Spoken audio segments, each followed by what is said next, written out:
Hello friends, उम्मीद करते हैं आप सब बहुत अच्छे से होंगे। दोस्तों, यूपीएचईएससी से एक बहुत बड़ी अपडेट आ रही है।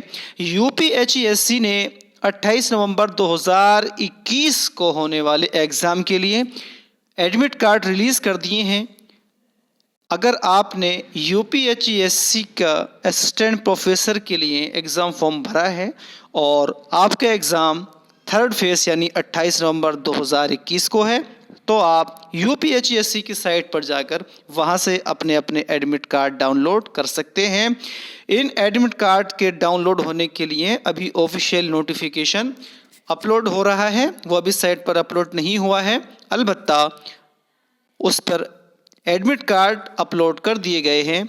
आप इस एडमिट कार्ड में देख सकते हैं, यहाँ पर दिया गया है 28/11/2021 और टाइमिंग दिया है इसका 2 बजे से 4 बजे के बीच, और इसका सेंटर भी यहाँ पर दिया गया है।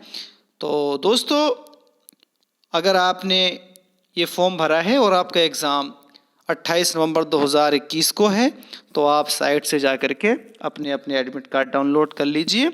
और उम्मीद करते हैं आपकी तैयारी बहुत अच्छे से चल रही होगी, तो उस तैयारी में आप थोड़ा सा और इजाफा आप कर दीजिए, क्योंकि अब एक ही हफ्ता आपके एग्ज़ाम का बचा है। फ्रेंड्स, अगर आप इस चैनल पर नए हैं और अभी तक आपने चैनल को सब्सक्राइब नहीं किया है, तो जल्दी से चैनल को सब्सक्राइब कीजिए, और वीडियो अच्छी लगी हो तो लाइक कीजिए और शेयर कीजिए। तो दोस्तों, मिलते हैं नई वीडियो में। आप सबसे ज़्यादा चाहते हैं। बहुत बहुत शुक्रिया।